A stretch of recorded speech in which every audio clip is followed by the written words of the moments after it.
ардақтаған, батырым бауырына басып, төбесіне көтерген ардақты алаш жұрты, армысыздар.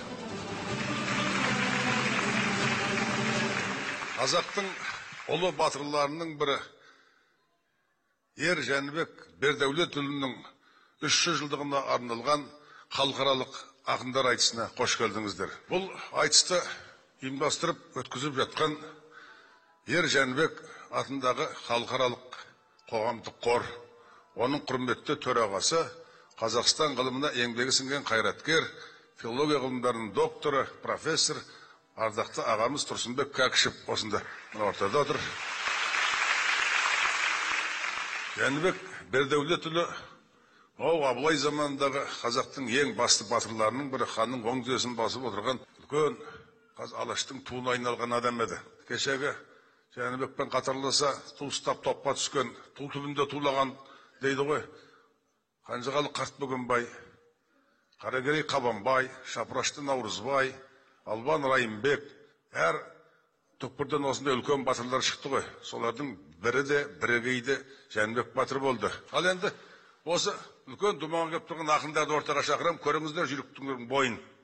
Қазақстан түкпір-түкпірінен таңдаулы деген ең жақсы ақындарды шақырып отырмыз.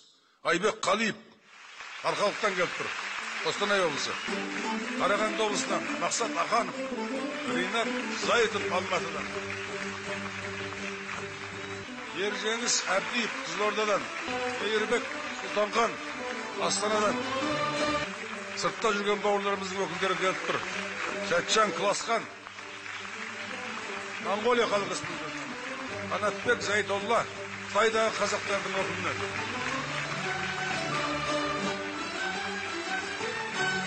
Еркебұлан Қайназар Астанадан, Әсем Ережеқызы Астанадан.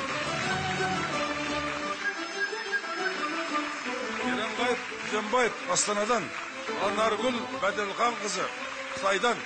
Қытайда қазақ.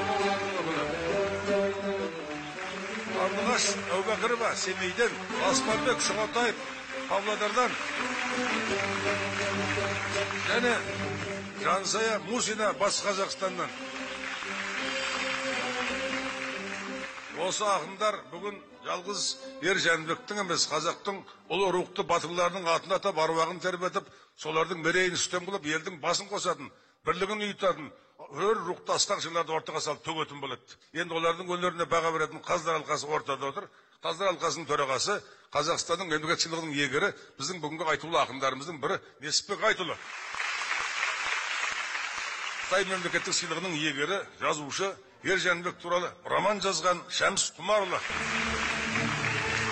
Тарих ғылымының кандидаты, Монғолияның еңбек сіңірген мәдениет қайраткері ақын Сұраған Рахметұлы.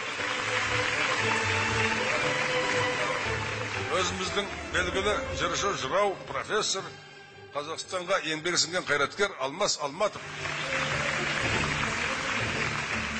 Қазақстан Республикасы парламентінің депутаты Бақытбек Смағұлов, қаламгер, қайраткер белгілі адам. Біздің айтыскер ақындардан да бір өкіл Қазақстан Республикасының мәдениет қайраткері Серік Қалиев. Және Қаздар алқасының 7-ші мүшесі, осы айтысты ұйымдастырушы, белгілі айтыскер ақын, мемлекеттік дарын сыйлығының лауреаты Дәулеткерей Кәпұлы. Алғашқы жүкті ортаға шақырамыз. Бұлар Еркебұлан Қайназаров, Астана қаласының ақыны, және Айбек Қалиев, Алқалық. Шығарып тұнықтерді сауырынан, жараған тұлпар едік бауырынан. Сіздерге дұғай сәлем әкеп тұрмын киелі қарт торғайдың қауымынан. Ер Жәнібек батырға бата беріп, ат қойған Тархан баба ауылынан. Әгигәгін, әгигәгін. Бармысың Еркебұлан ұзын жігіт, айтыста сөз айтатын үзілдіріп, алдымнан дәріс алған шәкіртімен, болғанмын сенің әбден сырыңды ұғып. Бәрі салды дегенім әншейін сөз әйтпесе оқыдың ғой үзіп жұлып. Бөрідей түнді жортып жүруші едің қаланың қызығы мен қызын қуып. Ұйықтап жатқан жеріңнен оятып ап есіңді жиғызушем жуындырып. Қасыңда иран қайып сар досың бар, сендерді оқыттым ғой қуып жүріп. Айтулы ақын болдың, алашыңа айтыс деген өнерге туың діліп. Қарыққып кетпесеңде білім қуып, өнерде тұрған жоқ па жырың жүріп. Ендеше кезегіңді ұсынайын, жанымды жібергейсің жылындырып. Ал енді ерке бұлан сен сөйлей тұр, ауызымды алғанша суындырып. Әгейдәгім, әгейдәгім, әй.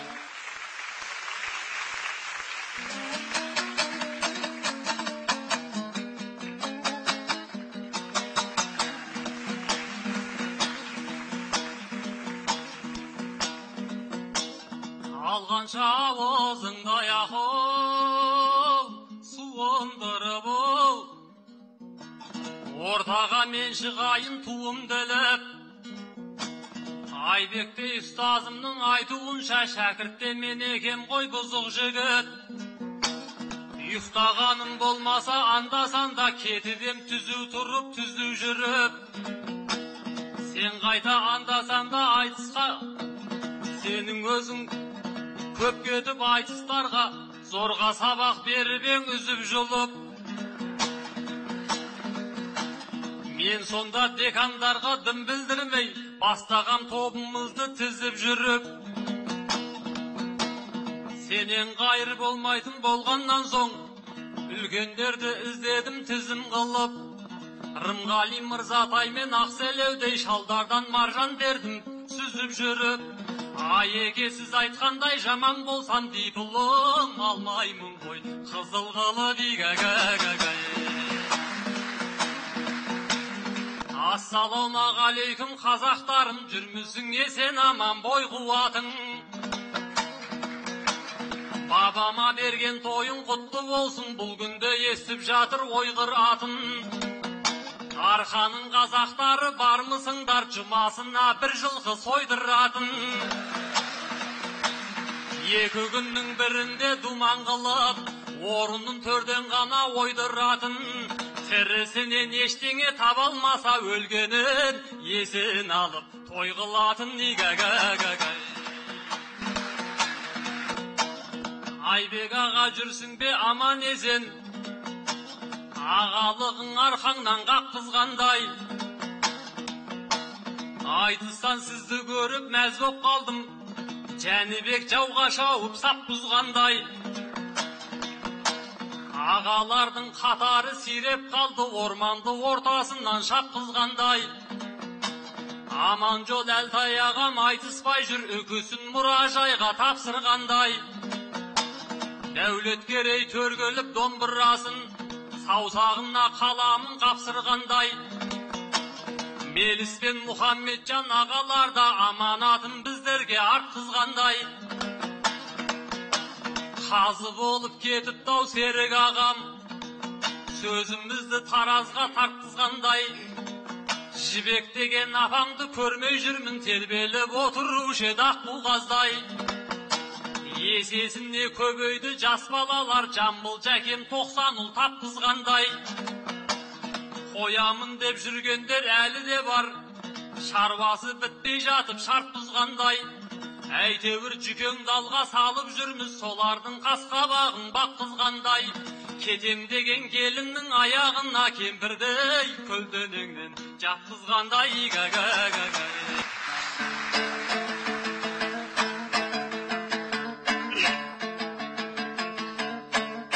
Бұл еркеш бала мекен, дана мекен, сын көзбен жанарына қарап өтем. Ағаларын іздесе сахнадан шынымен де шәкіртім санал екен.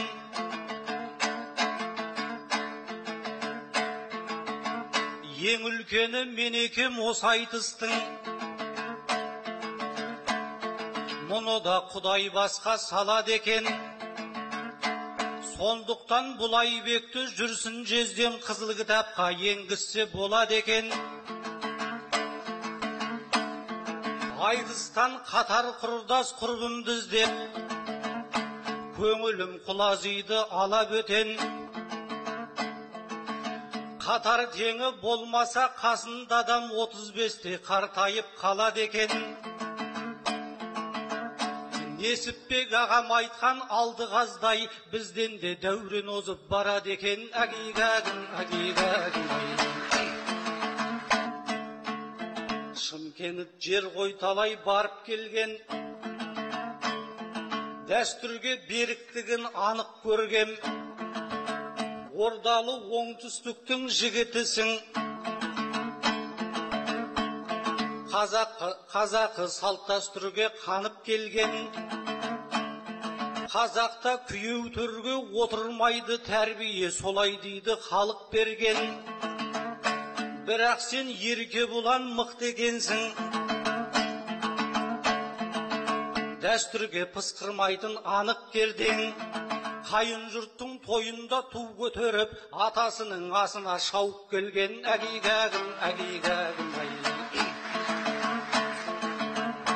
сонда да сөйлегейсің жарды баспай. Әдеппен айды сайық жанжыласпай. Ер Жәнібек батырға күйеу болсаң жүргенің жөн болады арды баспай.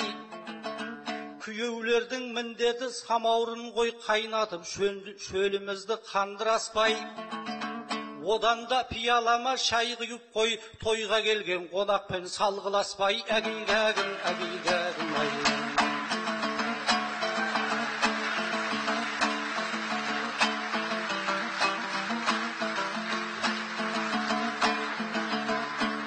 құттықтап келіп едім қуанышпен, қуанып қалдым мен де мынау істен. Кесірлі кер заманға кез болдық қой, Құдайдың қарасуын сұрап ішкен. Әгигәгім, әгигәгім.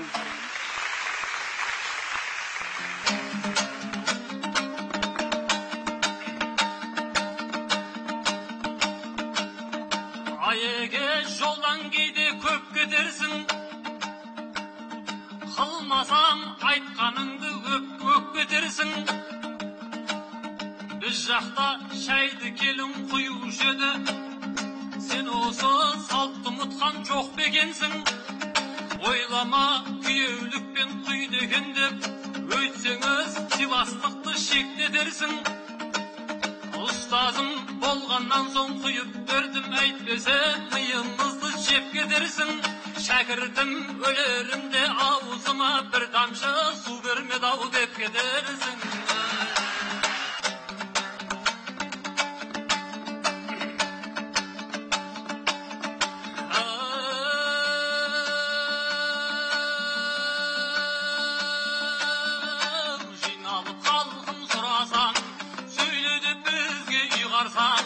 Бұл тойдың көрген айтайын, үмітің дарытып шығарсан. Айеге енді сөз тыңда, еніңнің уәжін құп алсан. Жорғада жорға бар, жорғасын қосқан орда бар. Астана жұрты қолдаса, тілімнен балым сорғалар. Сарыарқа менің өз елім, күйеулігім қолда бар. Қошқарда болар қозының, маңдай алды дөң болар. Жаманда болса күйеулері, аты менен күл тасып, қорада жүріп қор болар. Жақсыда болса күйеудің алатын орны түр болар. Несіпбек ағам мысалы қазы боп отыр қасқайып, оны да айтсам жөн болар. Айеге мұны қызғанба, айеге мұны қызғанбаң, қызғансаң өзіңе сор болар. Қонақпын десең өзіңді, сіздердей қонақ айеге, біздердей жігітке қол болар. Суған шайды қайтесіз, өлеңім ыстық сөл болар. Кеудемнен өлең ағызып, сөзімнің майын тамызып, қалағаныңша асатсам ей сыбағаң сенің сол болар айдай айдай айдай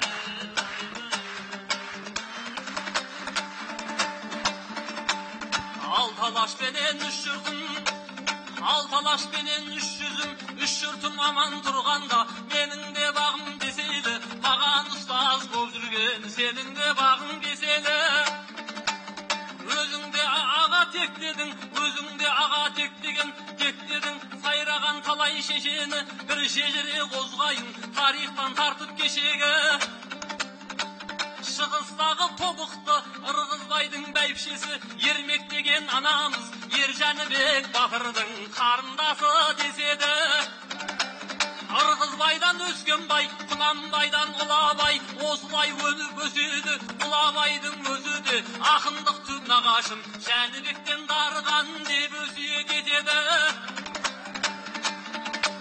сол ермектей ананың сіңілісі деп білем үйдегі жарым некелі жылына құрсақ көтеріп шылқытып жатыр шекені осындай жерден қыз алған ініңнің түгел есебі үйдегі жүрген жамандар өзіме тартсын демеймін өзіме тартса өмірі айтысып көппен өтеді нағашысы жәнібек оған да тартсын демеймін оған тартса өмірі келген жаумен айқасып көргенде жаумен шайқасып үй бетін көрмей көтеді жәнібекке жиен шар абай менен шәкәрім секілді болса жетеді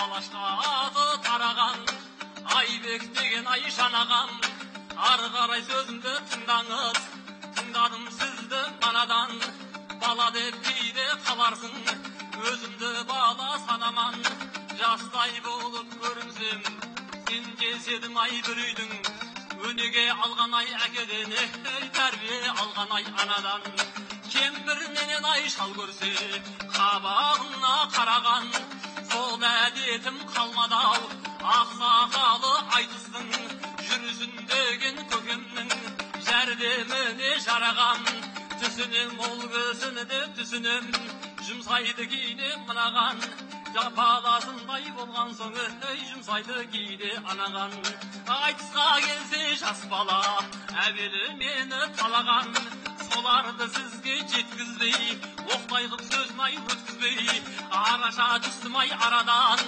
әңгіменің ашығы 4-5 жылдай айтысып шаршадым бала шағадан қашанғы бала болайын 30-ға жасым ай таяған ер жәнібектің тойында бір жоспарым бар ойында берікте болсам ай бағанам арыстандарды көрсем деп жолбарыстарды жеңсем деп қызыл тілімді қылыш қылы жорыққа шықтым ай жаңадан бір елге мен де сүйеумін бір елге сен де тіреусің бағанағы сөзіңе оралайын қайтадан бірінші саған тірелсін кім кімге күйеу болмағаны кімдер кімге шіренсін мысалы өзің ай айеке қайын жұрт көрген ай біреусің шымкенттің жерінен қарындасымызды алып ең сонымен өмір ай сүрерсің қайнаған отыр ай алдыңда табаныңды қайда тірерсің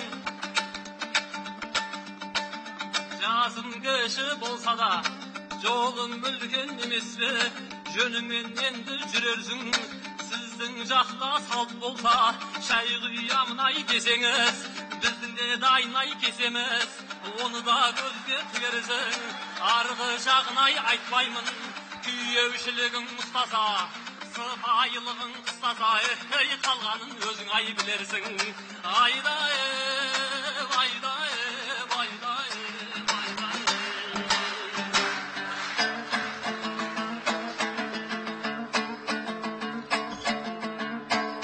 еркештің көрмеймізің адасуын қойды ғой бізбен тіпті санасуын біз жақта шайды келін құяды деп есілдің әрең бердің қарасуын Біресе аға біресе күйеу дейсің, ой көзіңнің ойнақшытып қарашығын. Осы ғой Шымкентский подход деген.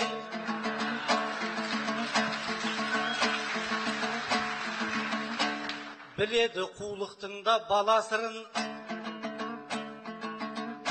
Кереймен Қаңылыны мақтай бермей, 300-дің тілесеңші жарасымын. Кереймен Қаңылының арғатасы, мен өзім Нарғазақтың баласымын. Атаңнан атам үлкен болғандықтан, менімен жөн болады санасуың, әгигәгім, әгигәгім, әгигәгім. Тағдырдың байқап тұрсам кезі мықты, батыр жайлы аңыз ғоп сөзі құтты. Ер Жәнібек түйесін іздеп жүріп, жапанда жалғыз үйге жол кезігіпті. Үйге кірсе ішінде жан адам жоқ, жантайып батыр сонда көзіліпті. Ұйықтап жатса ысылдап үй ішіне, Айдаһардың кіргенін сезініпті. Жәнекең сыр берместен жата берген қорықсын, батыр өзі, батыр кімнен өзі мықты. Сескеніп Жәнібектің жатысынан Айдаһар жөнін тауып безініпті. Одан кейін есікті бұзып жарып, дәу аюдың келгенін сезіп ұқты. Аю кеп Жәнібекті иіскеп түртіп, батырдың мықтылығын тез ұғыпты. Одан соң арыстан кеп төнген кезде бетіне мұрты тиіп сезіліпті. Жәнібек шертіп қапты маңдайынан, сескенсін батыр жаудың қандайынан. Есін жиса үйде жоқ, басқада жоқ, жапанда жатыр екен нардай ұлан. Қабанбайдың әйелі бала шыпты, хабарап Жәнібектің жағдайынан. Жәнібек саған ерлік қонған екен, жүрегіңе қайсарлық толған екен. Алайда арыстанды шекесінен шерткенің сірағате болған екен. Арыстанды қумасаң үйде тұрған алмас қылыш жаныңда қалған екен. Алмас қылыш ерліктің еншісі боп, ұрпақтан ұрпағыңа қалмақ екен. Содан кейін Жәнібек ер атанып, жасанып, талай жауға барған екен. Ел үшін ерлік еткен ер Жәнібек содан бері қазақтың ардақ екен. Осындай ерен туған ерден өткен, шынымен сұм дүние жалған екен. Әгигәгім, әгигәгім, тарихтан түйгенімді жырға қостым, ел жайы жақсы болса қайғалам ба. Жәнібек жайындағы әңгімеден үйренетін тәмсіл көп ойлағанға. Керексізін өзіме қайтарарсың, керегін қажетіңе пайдаланда. Осымен қошаман бол көрерменім, сөздерін түйіндесін қайнағамда. Ағайын бұл еркештен мен жеңілдім, термелеп алдарыңда сайрағанда. Ал еркеш осы жерден мен тоқтадым, көп сөйлеу жараспайды ойладамға. Көкшандыр қазы болмас шайнағанға, қара су сорпа болмас қайнағанға. Әгигәгім, әгигәгім.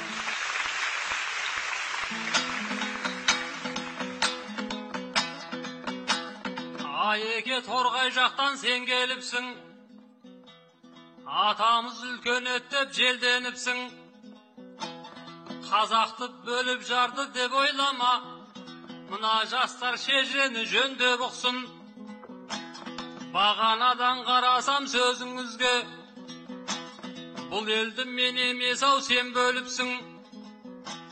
Керейге күйеусің деп ел бөліпсің, Шымкентский подход деп жер бөліпсің.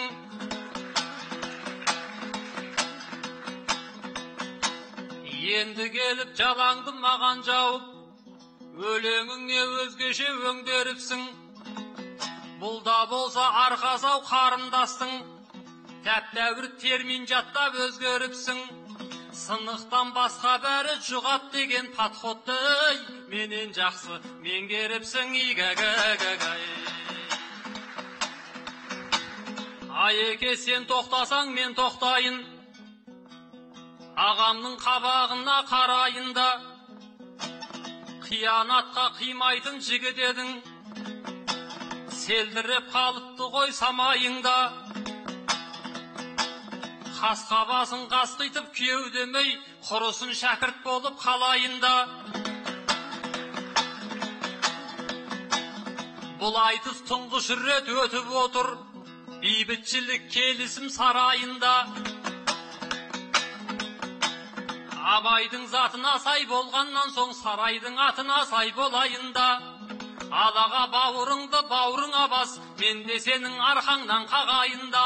Елдегі татулықты көрсетейік, алыстан келіп жатқан ағайынға.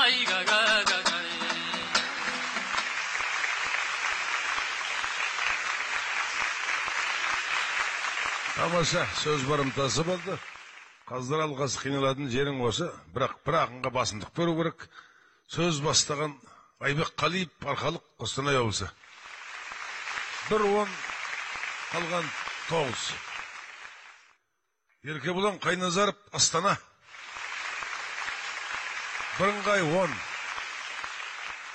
Ақындардың келесі жұбы, Қарағандыдан келіп тұрған жүйрік ақынымыз Мақсат Аханов ортаға шығады. Мақсатпен айтысатын өзінің ежелгі қарсыласы Әсем Береже қызы, Астана.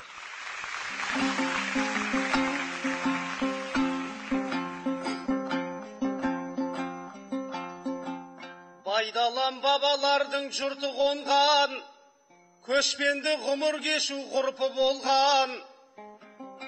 Найзағай намысы бар батырлардың, найзасы тіс шұқитын мүлкі болған. Жылқы жылы жырымды өргізейін, түркілердің түлігі жылқы болған. Күлтегіннен қап кеткен күмісердей, бұл Астана біреуге шіркін арман. Батырлардың ұрпағы бармысыңдар, ақын келіп жатыр деп бір қуанған. Жәнібек бабам тойы құтты болсын, жаңғыртып жатыр бүгін жұрты қалған. Қарасам маңайымды назар қалып, қалады әр нәрсені көз аңғарып. Апырай, сол жағымда бір қыз отыр, есілдің сол жағындай ажарланып. Құдаша айналайын айдан жарық, күтеді екеумізден майдан қалық. Есен сау көргеніме шын қуандым, неше күнгі арылып ойдан қауып. Сені ауруханада жатыр деп ед, ол жаққа түсіп жүрсің қайдан барып.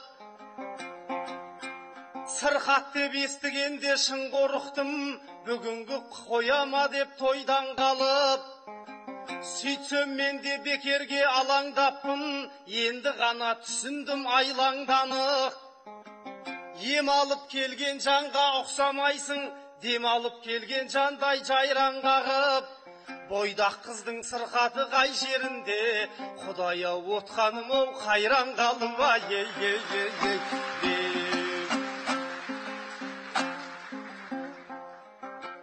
Елордаға жиылып кіл ардақтың, Ер Жәнібек есімін ұрандаттың. Қал сұрап қайтайын деп құдашамнан, бұл жаққа басын бұрды құдаңдаттың. Есілдің жағасында әсем сені, есен сау көргеніме қуанбақпын. Әлгі суық хабарды естігенмен, қай жерің ауырғанын ұғалмаппын. Әйтеуір емді толық алсаң болды, келмейді бәрін түгел сұрап жаттым. Тек менің таңғалғаным бірақ нәрсе, айтшы қай емхананы ылаңдаттың. Денеңе тікен кірсе жақтырмаушең, уколға қалай ғана шыдап жаттың.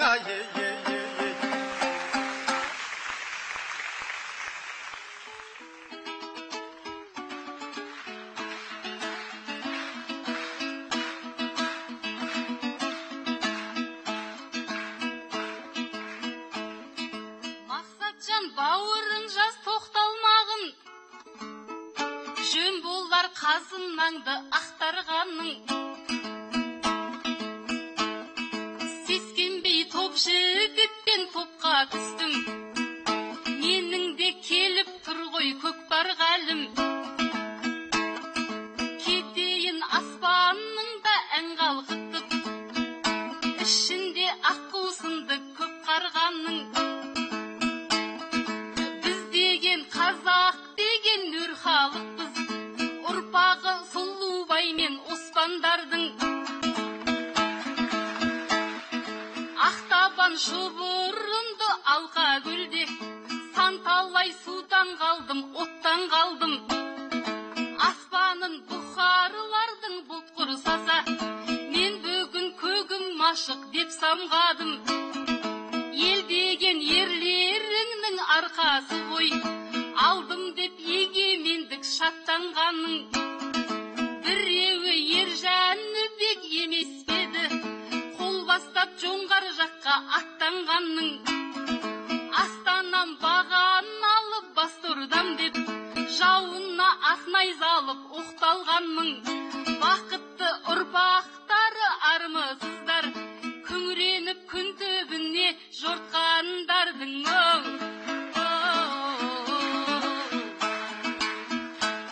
Мен келдім емханада ем салдырып, АБЦ витаминін тең салдырып. Уколға қалай шыдап жаттың дейсің, сен қашан танытасың денсаулық. Күшейтіп саған қарсы иммунитет, мықтадым энергиямды қоршау қылып. Құданы қирататын системадан алдым ғой тамырыма мол салдырып. Бұрынғыма енді байла, дәл бүгін танытпаймын шаршау қылық. Өзіңді шаңғаптырып кетейін бе, күшіңіз тасып тұрса көр жалжығып. Шақыртып жедел жәрдем жіберейін, дені сау бұл мақсатты дел сал қылып. Құдамен айтысам деп допинг алып, кеп тұрмын дәрігерге дем салдырып.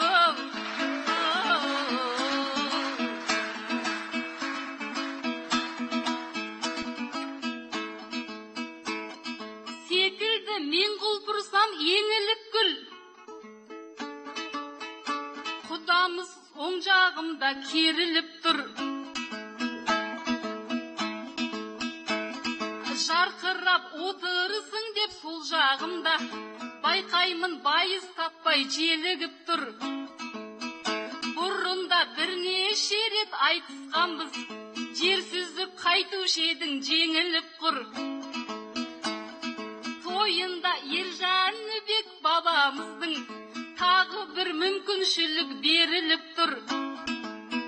Сөзінде бұл Құдамның бәтуа жоқ, салғаны сауық сайран серілік құр. Сен үшін уайым жедім деген сөзі, әншейін айтқан сөз ғой ерігіп құр. Адамға уайымдаған ұқсамайсың, көзіңнен қуанғаның көрініп тұр.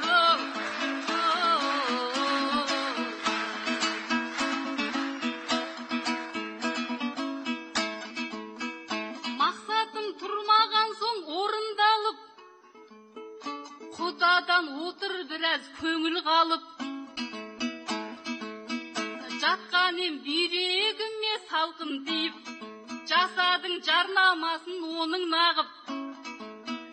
Бәлніске біліп тұрып бір келмедің, мен жүрдім Құдамыздың жолын бағып. Ақ халат киіп келіп палатаға, хәлімді сұрар дебем қолымды алып. Телефон шалған жоқсың келмек түгіл, ыңғайын таппай қалдың соның нағып. Жай кезде мырзамын деп шалқаясың, басымда бағым бар деп қолымда құт. кедей боп қалма сен ғой, келе салсаң Қытайдың алмасы мен согыңдалығың.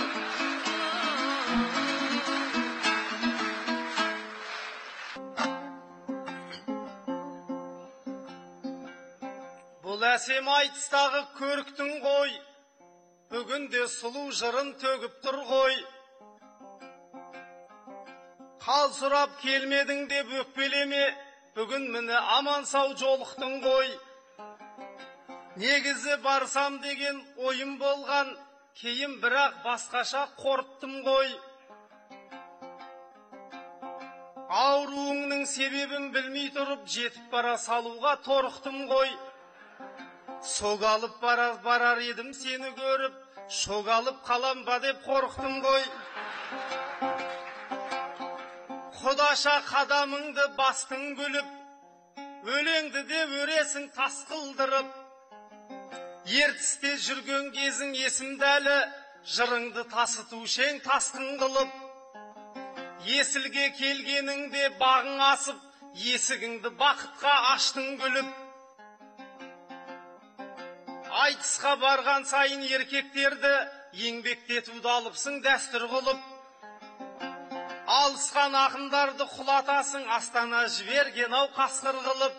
Құдаңмен алсам деп алмай теуір, укол алған жеріңді асқындырып.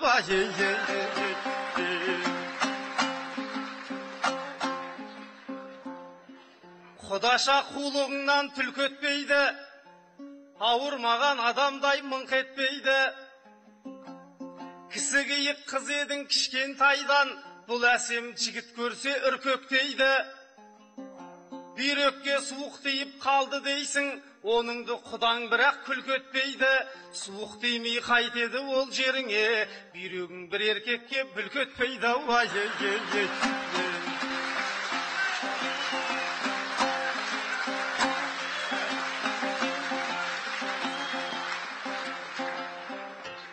Құдаша топ жарам деп төрге келді, шаңғап тұрған жүйрік қой мен дегенді. Дәргерге дем салдырып келдім дейді, молдалар салмаушы ме дем дегенді. Допинг қабылдадым дедің және, құдаша көріпсің ғой көрмегенді. Шамадан тыс қабылдап жарыстарда, көргеміз допингтан өлген елді. Абысы дәруменің қабылдапсың, ішуге бола мекен бәрін демде. Саған керек дәріні мен айтайын, ішкеніңнің жіберер бәрін нөлге. Дәргерге бара бермей саған қазір тиіп алу керек қой қарулерге. Еркек деген емшіге көп қаралсаң, зәру боп отырмайсың дәруменге.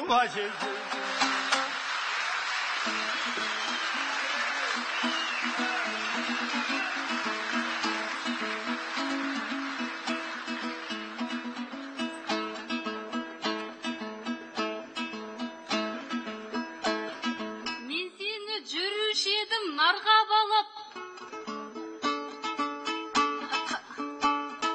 қадамға жан екенсің барған ағат. Жүрмедің дәруменіңді өткіз алмай, отырсың неменеге жарнамалап.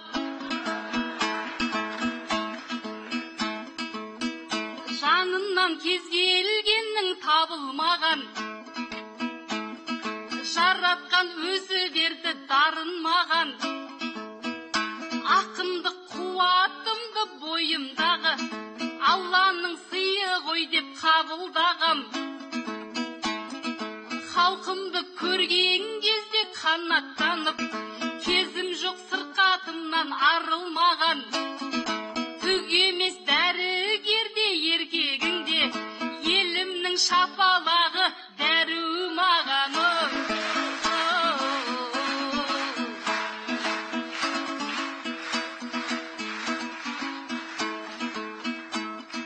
Күлкіге қарық қылып айналасын, бұл мақсат өтірік сайрамасын.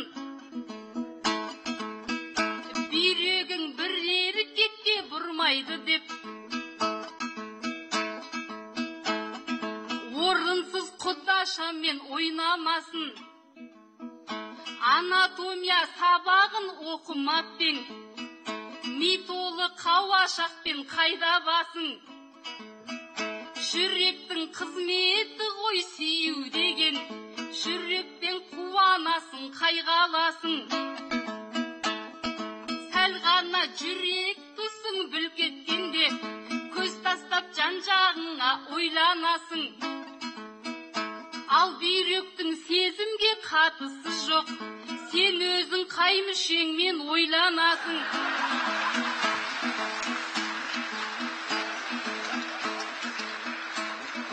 Біреуге бүйрегіммен ғашық болған, қазақтың көріп едің қай баласын.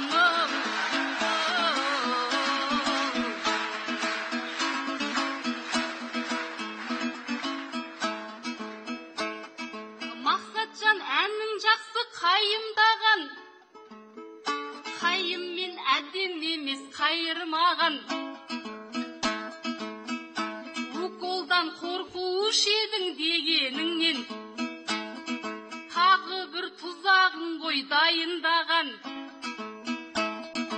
Ауруды асқындырып алма деген сөзіңнен қулығыңды пайымдағам. Отыр ғой бер жағыңмен жаның ашып, әйтпесе белгілі ғой жайың маған. Сонда да аузыңыздан айналайын, жерімді укол салған уайымдаған. Айтпайын өлеңімді екшелмеген, ақында айтысуды қош көрмеген.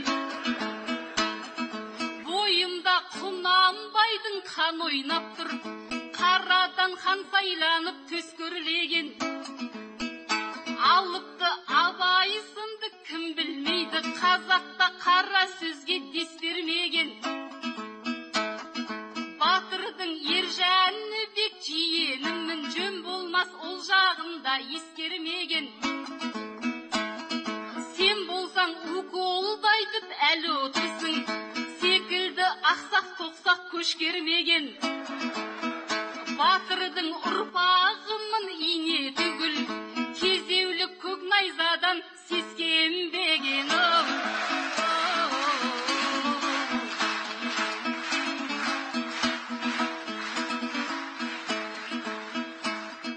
Шашудай әсемнен бе бәсетерің, арқаның шашубайы әсет едің. Тағы да қызды бопсын, құтты болсын, емесет мәз болуың бәсет егін. Туғызып қай уақытта үлгересің, мен сенің қылығыңды паш етемін. Деп айтқан әйел жолда бала белде, мақалдың дәлелдедің рас екенін. Қыдырып жүргеніңнен көрініп тұр, жастықтың жалынына мас екенің. Ағайын назары салып тыңдаңыздар, шағы бұл қызып тұрған бәс екенің.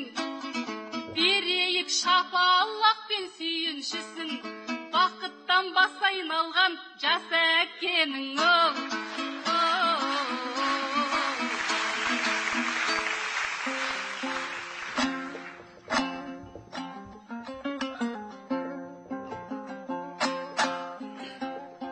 Жүйріктей жүгіргенде бой жасырар, айтысқанда әсемдеу қайдасыңар. Жәнібекке жиенмін деп айтады, құдашамның тілінің майдасы бар. Найзадан қорықпайтын ерлігіңнің, білмеймін саған қандай пайдасы бар. Айтпасаң да түріңнен көрініп тұр, оғатын жігітпіз ғой айласы бар. 35-ке келгенше әсем саған, бір жігіт жоламадау найзасы бар.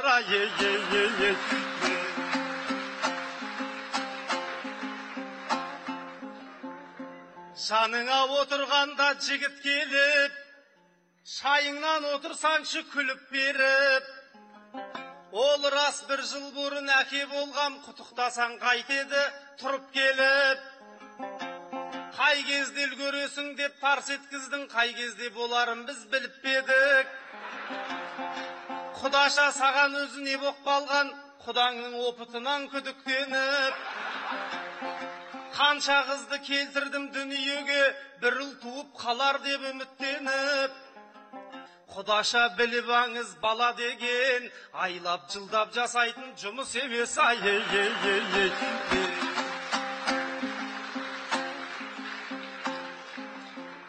Айт сүйер ағайын, сен аман бол, дидарыңды көргенге көңілдендім.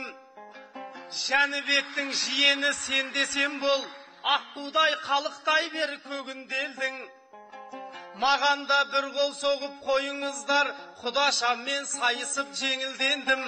Батырдың жиенімен айтысуға, батылы жете бермес көрінгеннің айы.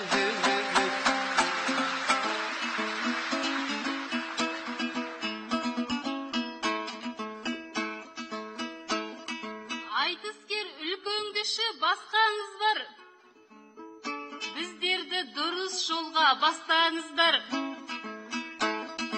Әсемне бойдақсың деп тизе бермей, кішкене әдептілік сақтаңыздар. Егерде құйып алар құлақ болса, біздің де аузымызда бопсамыз бар. Айтысқан сарам менен бір жан салдай, өнерде бабаларым басқаныз бар. Бір жанның батылдығын тану үшін, тарихқа жітілеу көз тастаңыздар.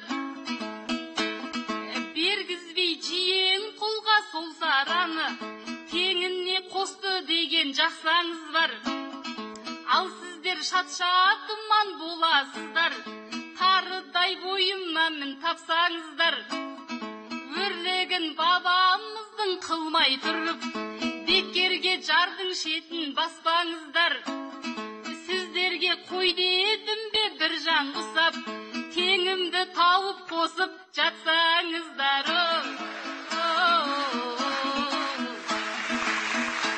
Сөз ұғатын, әр сәтті сөзге сүйінетін қазаққа олжа салған айтыс болды деп ойлайым. Ал бағасын қаздар сіздер беріңіздер. Мақсат Аханов, Қарағанды. Бірыңғай 10 көріп тұрым, 7 шықпай. Әсем Мереже қызы, Астана. 1-9, басқасы 10. Ринат Заитов сахнада. Иранғайып Күзенбаев, Астана.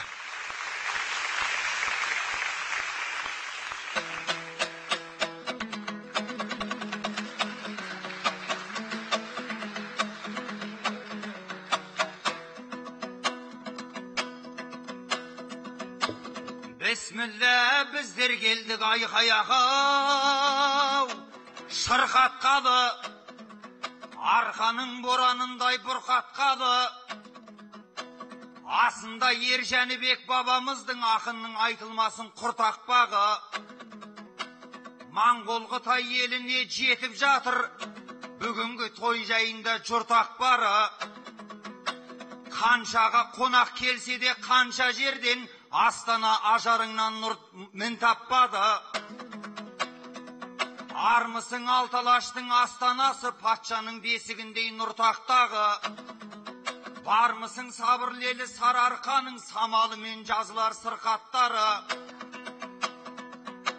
Ел көрсем тыпыршимын басыла алмай, қазақтың тимес екен басы жарғай. Ұлтыңмен қалай ғана мақтанасың, тарихтың бет пердесін ашып алмай. Бақадыр бабалар бар кешек өткен, бүгінде табылама асыл ондай. Қабанбай, Бөгенбай мен Наурызбайым, десем бойда қазаққан тасын ардай. Ал енді Жәнібек деп ұрандасам, дұшпаным көрде жатып шошынардай. Осман мен Ермаханбет Кенесары, ел үшін домалаған басы қалдай.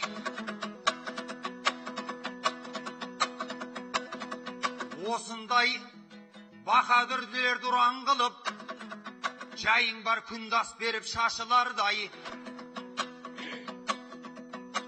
Сен осы иранбысың, иванбысың, дұрыстап түсіндірші маған соны. Тіліңе қарап тұрсам жас қазақсың, ал түрің орыстардың жаман шалы. Мен бірақ сенен күдер үзбеймін ғой, шалдың да болмаушы мет шабар шағы. Өзіңді мен сағындым көрмегелі, сөзіңді мұн отырған залаңсады. Сен мен үшін баға жетпес асыл доссың, жүйріксің шапқан кезде қалар шаңы. Халықтың жүрегіне жыр жазып кет, айтыстың алтын басты қалам сабай қаяқау. Ай, ай.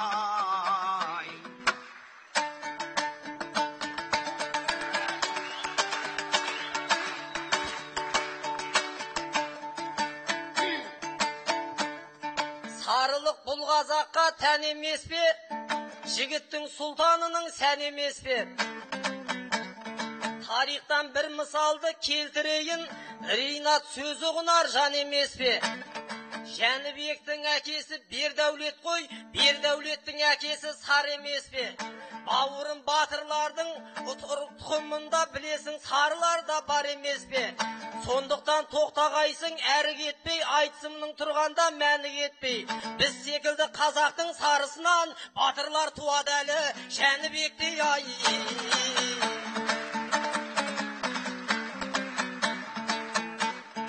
Шешендерше кеп тұрмыз шешілгелі, көсемдерше бет тұрдық көсілгелі. Жиналған жамағатқа сыр шертейік, 80 көлдей арқаның төсіндегі.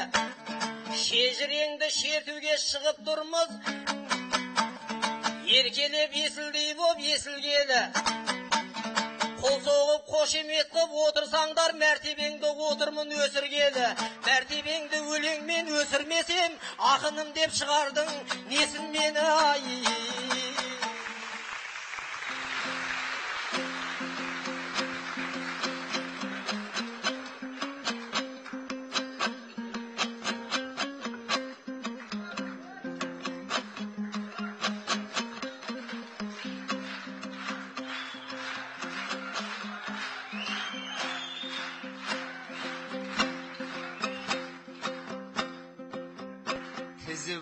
Сарыларды толғанасын, білеміз өткендердің зор бағасын.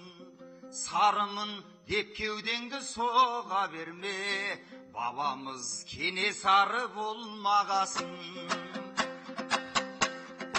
Осылай андасанда айтып, көңілін қазағымның жұбатамын. Бес батырдың айналған дарасына, Жәнібектей бұрылдым данасына. 17-де Абылайдың соңын ерген, соңын еріп, сескенбей кірген жаудың арасына.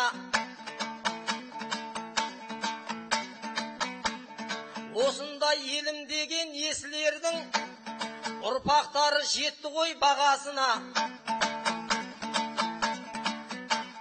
Елді даудан қорғаған жерді жаудан, Жәнібек ортақ батыр алашыма. Жиналса жақсы жайсаң ептілерім, осында аттың басын кептіредім. Мен өз басым ағайын Ринатты өзгеге қарағанда көп білемін. Найман шалдың тараған кіндігінен шын болаттың жалғасы деп білемін ай.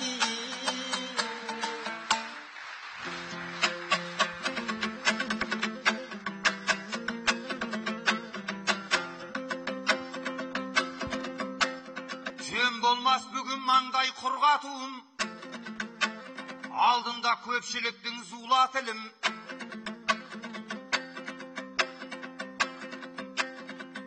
Енді мен батыр жайлы айтайыншы, жаныма бермей жүр ғой бұлдатыным.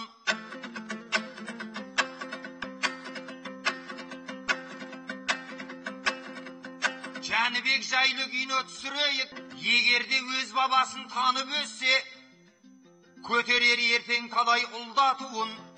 Корейдің ұлықтамаймын батырын, керейдің көтеріңдер дүр батырын айқаяқау.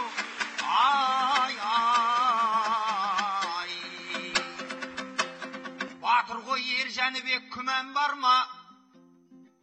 Ерлеген елім үшін туалғанда. Қиын қыстау кезінде солар еді. Құтқарған қалың елім сыналғанда. Қазақтың батырының әрқайсының есімі лайық боп тұр орандауға. Ендеше бабаларды ұмытпайық, арманды шың басына шығарғанда. Өйткені жумоң емес Жәнібектер бар қазақты жеткізген бұл арманға айқаяқау. Ай, ай. Ирошау, сен жігіттің сұлтанысың. Тұратын қазағым деп шырқап ішің. Тағы да кезек беріп көрейінші. Мына жұрт шабысыңды бір танысын. Түрің мүлде ұқсамайды дегенменен, сен де сол батырлардың ұрпағысың. Моңғолдың жылқысындай болғаныңмен, қазақтың жирен жалды тұлпарысың айқаяқау. Ай, ай.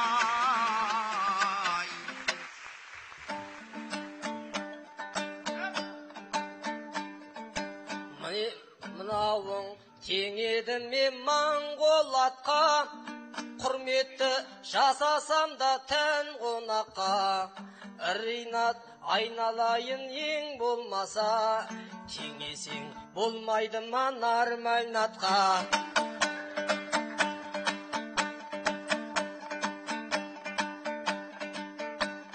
Мен де сол сені сынап көрейінші, түріңнің нақпағасын берейінші.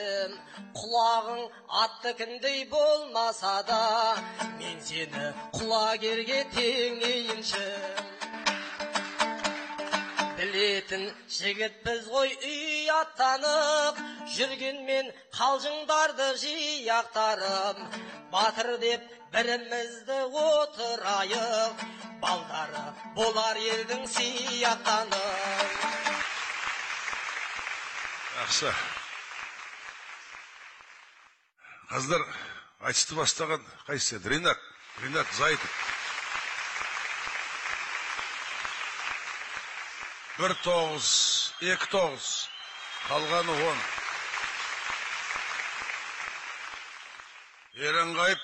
Еренғайып Күзембаев. 1 қазы қайды. 1-8, қалғаны 10. Арғыметтен деген сонда қалың бауырлардың арасынан келген ақындардың өкілі ортаға шығады. Анаргүл Бәделхан қызы. Қытай Халық Республикасындағы қазақ бауырлардың баптап қосып отқан ақыны. Анаргүлмен айтысатын Ержеңіс Әбдиев, Қызылорда облысының ақыны.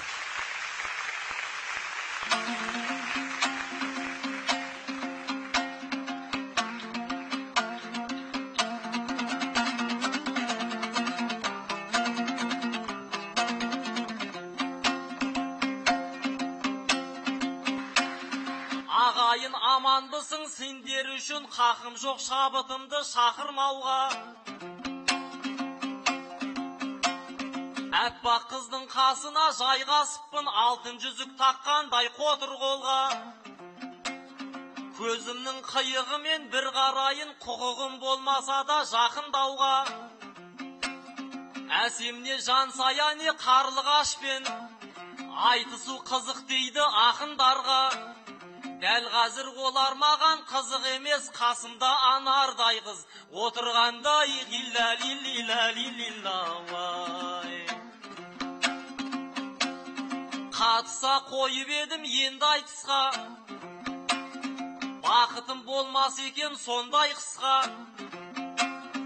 Анармен айтысудан бәрі қашып, ақыры бұйырыпты мен байғұсқа. Қашанғы сол көңілшек әдетіммен тартынып қалалмаймын ондай тұста. Байқасақ Анаргүлде мықты адам-ау, менен өзге ақынмен шықпаған-ау. Жүкеңде түрімізге қарап қойып, мына бір сәйкестікті құптаған-ау. Қытайға ұқсайсың деп, мына мені Қытайдан келген қызбен жұптаған-ау. Хилла-лилли-ла-лилли-ла-вай. Жаманның төбесінен бұлт аумайды, жақсының жүрегіне кір қонбайды. Жақсылардың жақсысы Ер Жәнібек ұрпақтары, осылай жыр толғайды. Ең сенімді серігі Абылайдың болғанын бүкіл қазақ жыр тойлайды. Өр намысын дұшпанға таптатпаған, бабамызды бізден өзге кім қорғайды? Осындай бабамыздың арқасында ұрпағының жүзінде күлкі ойнайды. Сондықтан Жәнібектің мерейтойын қазақ елі тойламай, кім тойлайды? Хилла-лилли-ла-лилли-ла-вай. Сағыныштан көзінен моншақ бөлген, анардан емес едім жаңсақ көргем. Миллиардтардың ішінде жүрсе дағы, қазағым қазағым деп ән сап келген. Өйткені Ер Жәнібек мәңгі өшпес қып, қазақсың деп жүрегіне енсап берген. Ағайын өз қызыңа қолыңды соқ, қаншама жолды жүріп шаршап келген. Түсінде көріп жүрген ата жұртын өңінде бір көрсем деп аңсап келген. Хилла-лилли-ла-лилли-ла-вай. Анар гүлді анарға балап өтем, анар деген ең тәтті тағам екен. Алыстан сен келет деп естігенде мен қатты қуанғанмын алап өтен. Гранаттан жасалған шырындардың дәрілік құндылығы жоғар екен. Гранатты опырып жемесем де соңынан бір ұрттауға болам екен. Хилла-лилли-ла-лилли-ла-вай.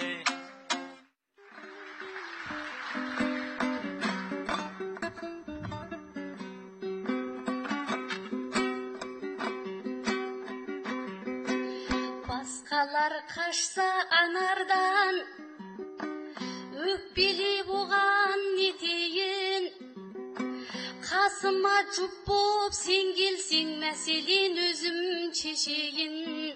Жоламай қойған қандастың қылықтарында кешейін. Қазақтың қара баласы, өзіңді теңеп Қытайға деп отырсың ба өшейін.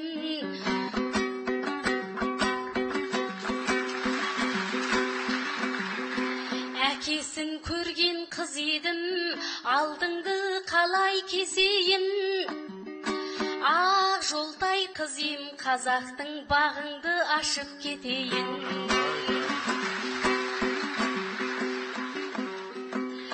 Армысың асыл ағайын, алыстан самғап мен келдім. Төркінді өлең айтсын деп төредей сыйлап төр бердің. Арқадан арқа рауғанда аулақта қалған елденмін. Жесірім жасқа көміліп, жетімім жатқа теленіп, жеті құрлыққа жердендім. Сұлық бар суқат анамның, бүкідей бүрі бабамның кеудесін бассыз көмгенмін. Керуендердің ізінде, кезеулі найза жүзінде, жарқылдап барып сөнгенмін, жалындап қайта өнгенмін.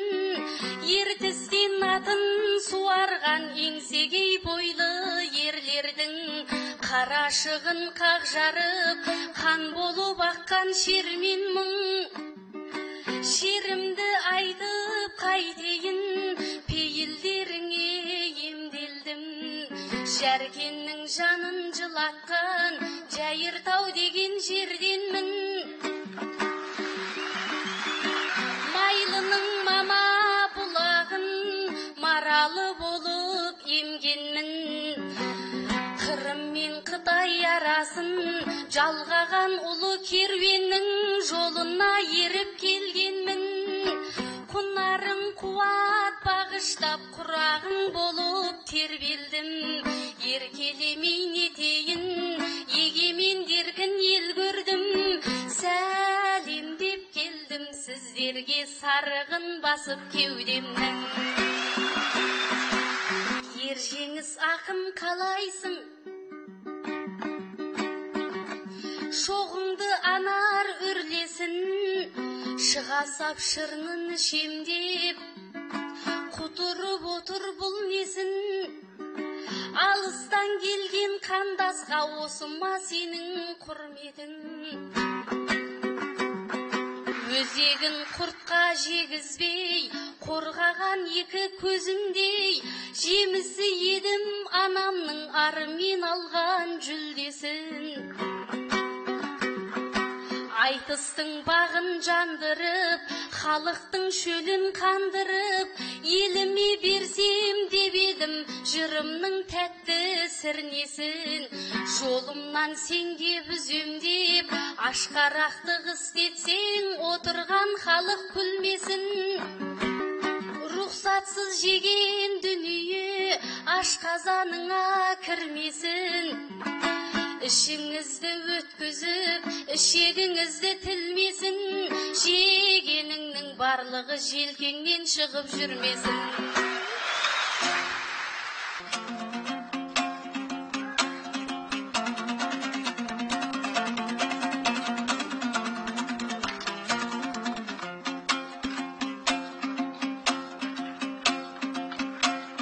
Қонағым болсаң дағы бүгін мейлің, сен шырынның астарына үңілдеймін.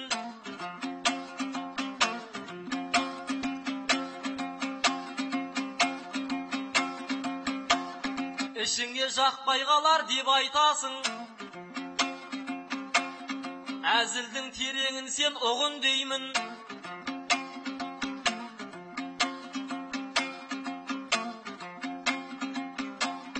Мен өзіңді шырын деп мақтап едім,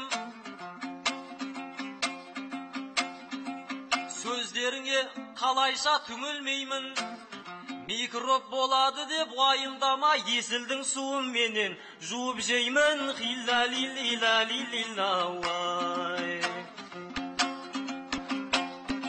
Анаргүл қорыныңды алып төрден, сен едің сахынама жарық берген. Айтысқа жиі-жиі кеп тұрғайсың, шаршамай ел дәстүрін дәріптеуден.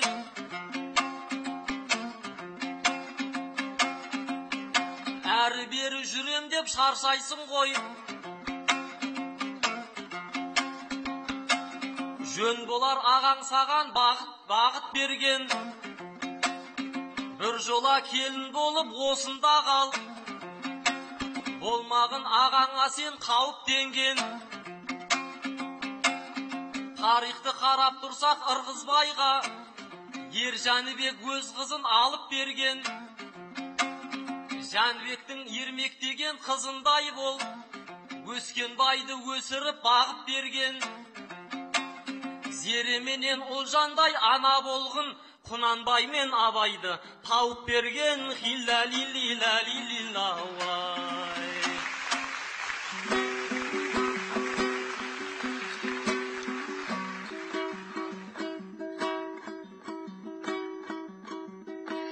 Ай, халықтың ықыласынан қоны белес, өлеңмен берсем деп ем елім медес. Жәнібектей батырды бірге жырлап шығарайын деп едім көрінмегез. Келін қып ап қалам деп мына жігіт жалған сөзбен айтады порым елес. Жекпе-жектің майданы айтыс сөзі, қыз күтіп тұратығын сорын емес. Үйленуді қоқсытып отыратын некеге таныстыру орын емес. Ай, қазағым қай баласын елеп тұрар, айтыс қой шын тұлпарды елеп шығар. Ырғызбайға келін қып берген бабам, ермек ана орны бөлек шығар. Өскенбай шаңырағына құт әкелген, бабамның батырлығы себеп шығар. Әне сондай тек тұрпақ әкелуге, керейдің мендей қызы керек шығар.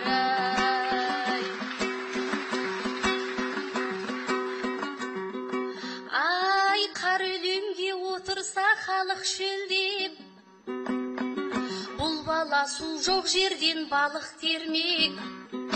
Қытайдағы қандастар жіберіп ет,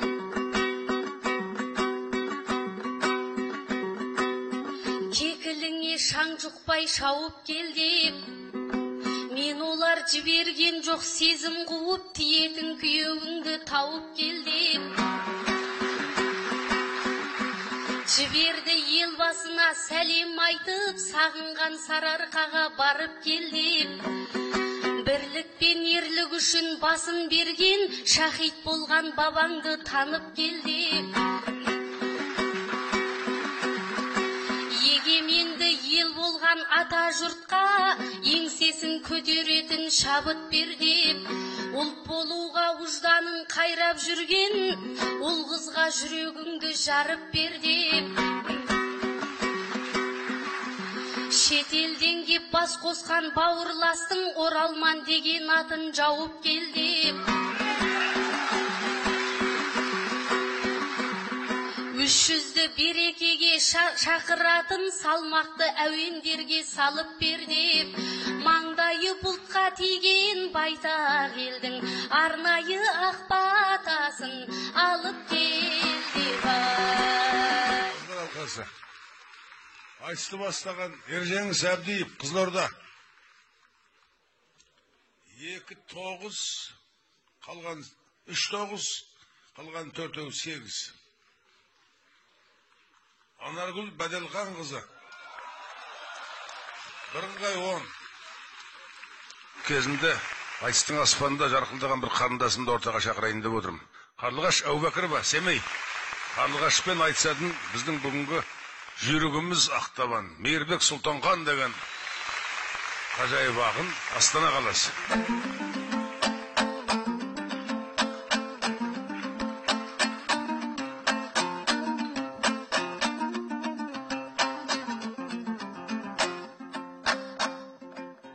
Ел жүгін арқалаған ақый,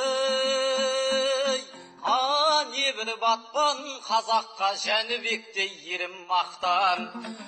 Абыройын Алаштың асқақтатып, Абылайдың жанынан орын тапқан. 300 жылдық тойыңда қабыл болсын, 300-ге астарыңыз беріп жатқан.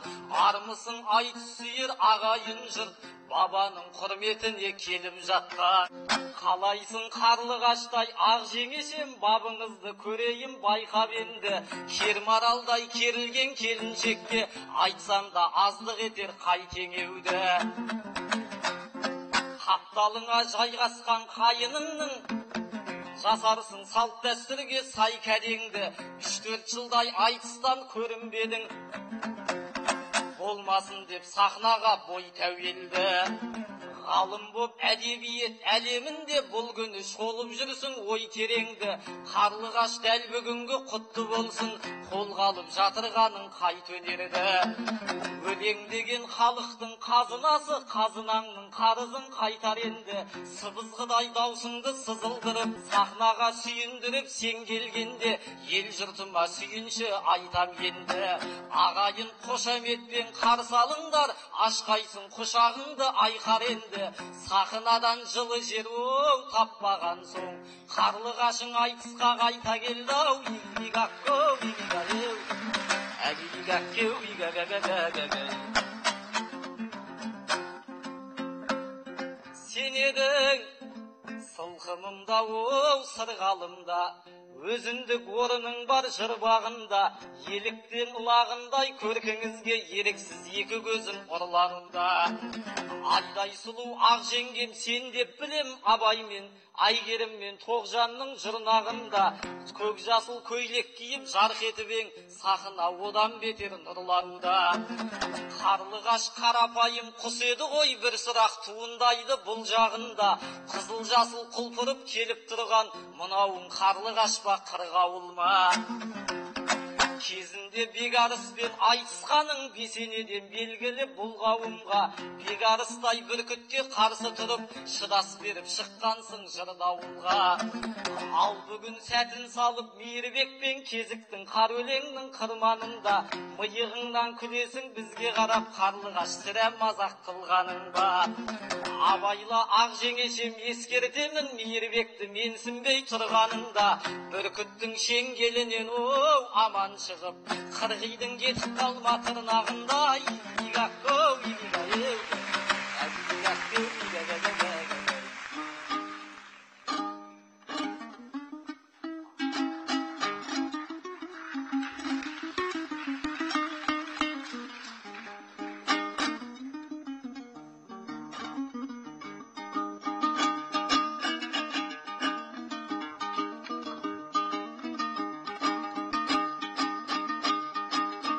Қырғимын дейді-ау бұл бала, жете алмай жатып жұтынған.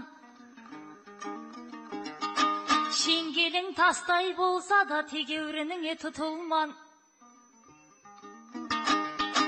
Қанатыңды алма қайырып, шыңдарға салсам шытырман. Қырғи дегенің немене, айдаһардан да құтылғам. Қырғилық көріп тұрғам жоқ, сүлкеген сенің сұрқыңнан. Онсыз да жетер қырғилар, аса алмай жүрген құлқыннан.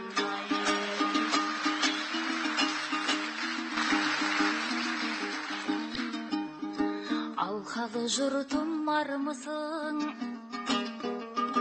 толғанып топқа кеп кірдің. Жалғанды бастың жалпақтан, атыңды жалпы жұрт біліп. Бармысың бұла қазағым, ордаңа батпан құт кіріп. Аңсатып жеткен азаттық, жылғысындай боп күттіріп. Бәйтерекке салды ұясын, мамығын төсеп мықтығып. Тәуелсіздікке жету бар, бұғанан қатып беку бар. Туыңды тіккен тұғырда тұрудың өзі мықтылы.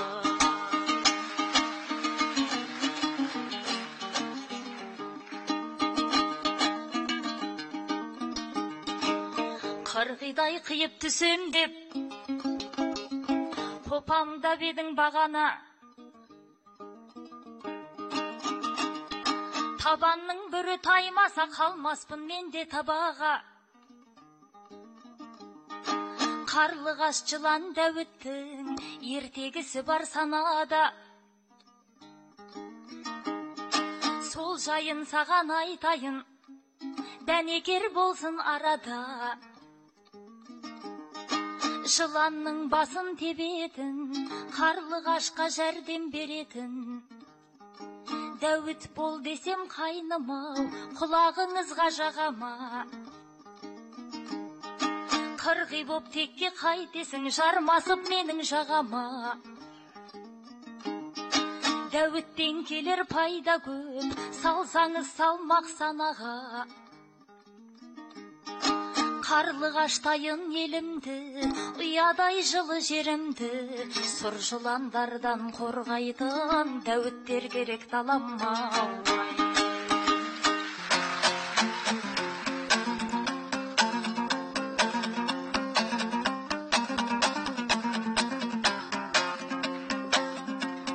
қаншама рет тұзақты сіз құрғанмен, қырғилықпен өтеді біздің дәурен.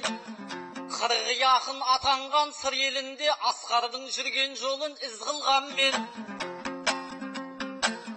торғайларды қиядан қиып түсіп, қырғи боп сан айтысты қыздырғанмен, қарлығаш салсаңдағы қаймақамға басқандай сөз сөйлейсің тайға таңба.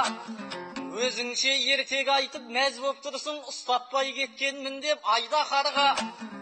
Айдақар деп отқаның кім еді өзі, апырау қайненең бе қайнатаң ба? Мен Дәуіт болғаннан соң өзім білем, жауыңды жайратам ба, жай жатам ба? Жоқ әлде жаудың бәрін жинақ қойып, қарлығаштың өз сорын қайнатам ба? Құдайдың болмасы егер шын қалауы, құлдың бәрі ризықтан құр қалады.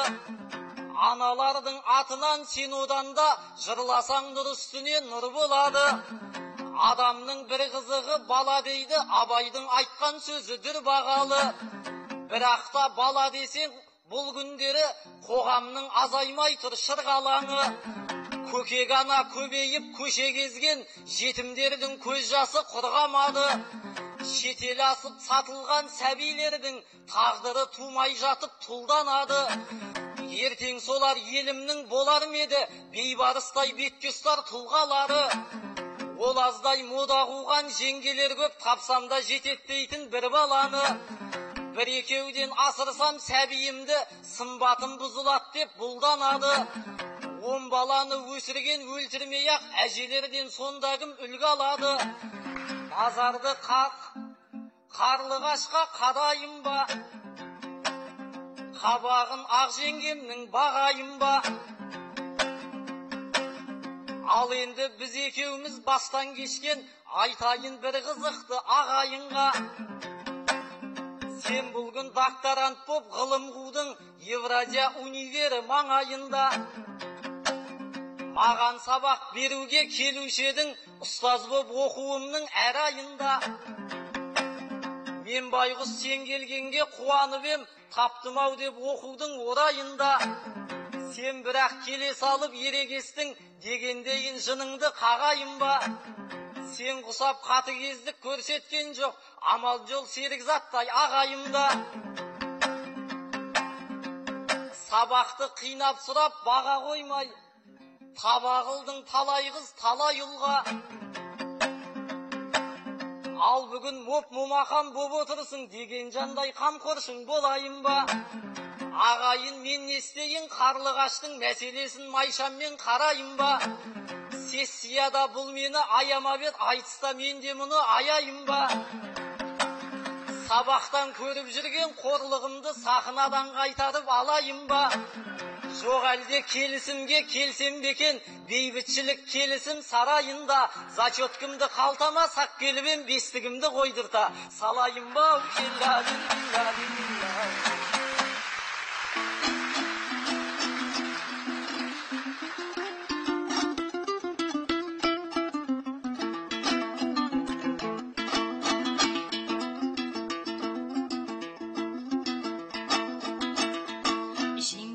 Тапсаң жарасым, қалқаға жылдам жағасың. Бәлденбесе дау болғайным, сыйласа егер ағасын.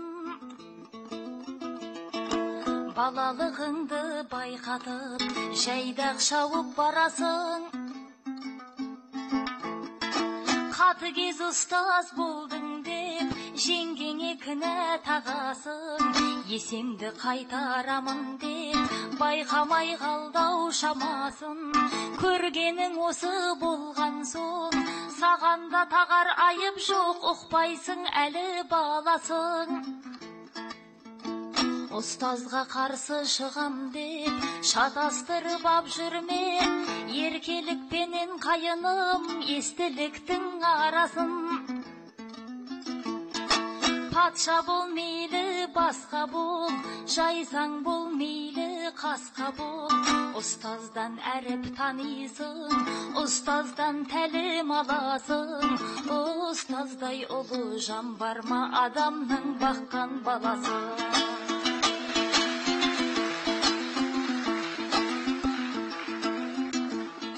Тағдырдың соқпағымен сүрлеуі бар. Таңы бар, тал түсі бар, түндері бар. Ақ пен қара және де бақ пен нала, ажырамас егіздей бірге бұлар. Ынтымақтық жеткізер ырыспаққа, үбілістен сақтансаң үрге бұзар. Шөлдегі дуадақпен дос болмайды, ұлы таудың ұшында жүрген олар. Тәңір өзі таңдаған тұлғалардың тағдыры тар соқпақта бірге болар.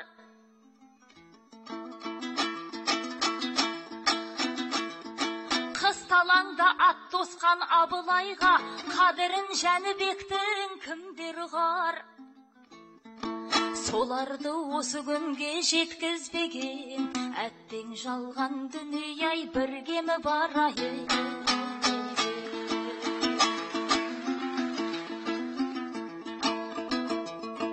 Ал шәкірт бала сен өзі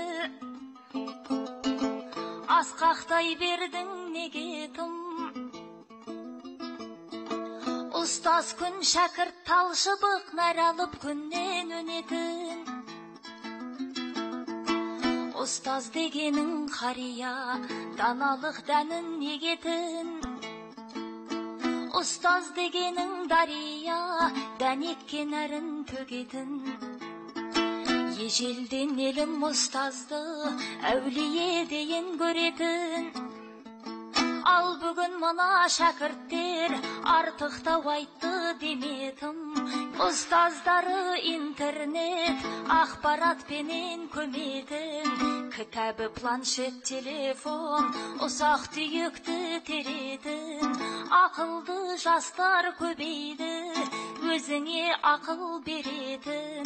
Білімге назар салмайтын, білгеннің тілін алмайтын.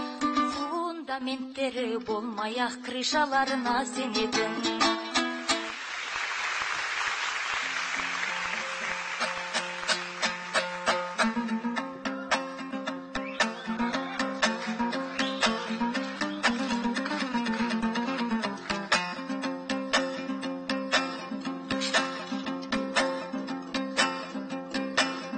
Қарлығаш таппаған соң өзге құндой, шәкірттерді сынауды көздедің ғой.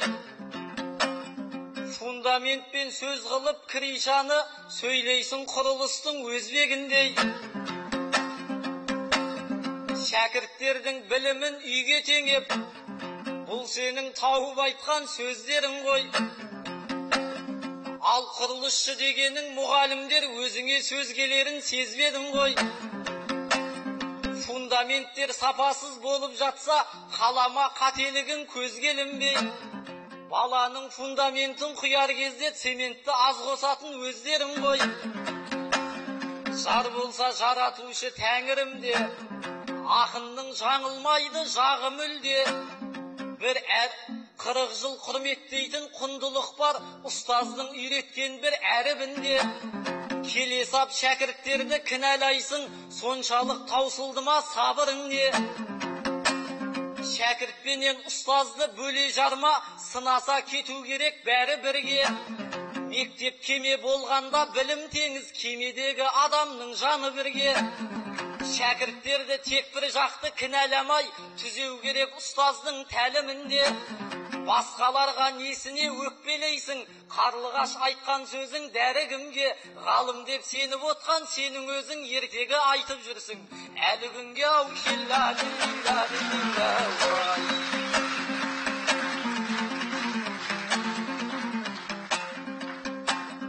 бабамыз батыры туған ер Жәнібек, жаратқан жатқан жерін жап-жарық ет. Көсем боп ел жұртының көшін бастап, шешем боп қара қылды қақ жарып ет. Батыр болсаң дұшпанмен егес түзде, жауыңның айдарынан желескізбе. Ерлігі ер Жәнібек бабамыздың, бұл күні бағынбайтын белес бізге.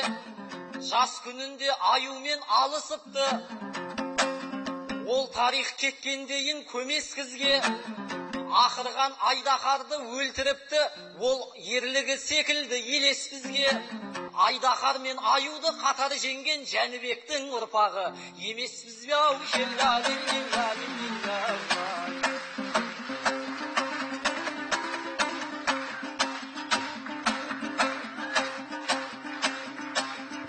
Жарқылда тілім жарқылда, айтысқа бүгін тартынба, Жәнібек батыры тойында, көкдөнен көңіл алқынба. 300-ге бабам жеткенде, ерліктерін ескеріп, айтыс жасап ас беріп, құрметтеп жатыр халқымда, Жәнібек батыр ұрпағы. Өздеріңе мың алғыс, батыр туған бабасын ұлықтаған артында. Алтай менен арқаға жайылды түгел даңқыңда. Ер Жәнібек бабамыз ерлікпен болған атаңыз. Кереймен ғана шектелмес алашқа ортақ нар тұлға. Сөйлесе сөздің шешені, көреген елдің көсемі. Батырда туған бабамның қайтпаған жаудан меселі. Жоңғарлар менен алысып, қалмақтар менен шабысып, қылышын қанға суарып, кеудесін оққа төседі. Абылай ханның кешегі сенімді серік дос еді. Айналайын қазағым, осы күнге мың шүкір елімнің түгел есебі. Сүйем жерге қан берген, тұтас жерге жан берген. Ер Жәнібек аңсаған егемендігің осы еді. Қосатын жырға тосылмай, батырлар бар осындай. Қайранда менің қазағым, маңдайда бағың беселі. Қанша уақыт өтсе де, қанша ғасыр кетсе де, ұрпақтары ұлықпай, ұлықтай ұлты түгел ұмытпай. Ұл адам ғана осылай ұзақ ғұмыр кешеді ау.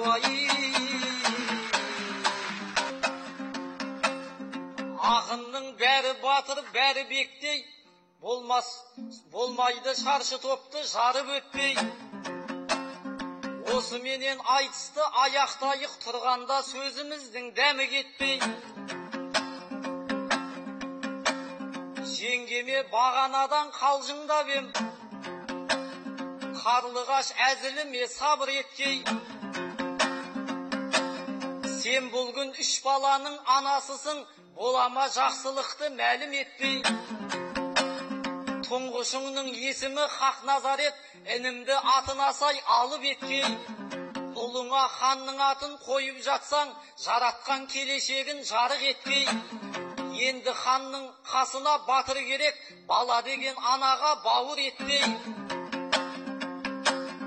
Өзіңе ақ тілектен ақтаратын қайыныңның тілегін қабыл еткей. Жеңгемнің құрсағына құт дарытып, құдайым батыр берсін Жәнібекті.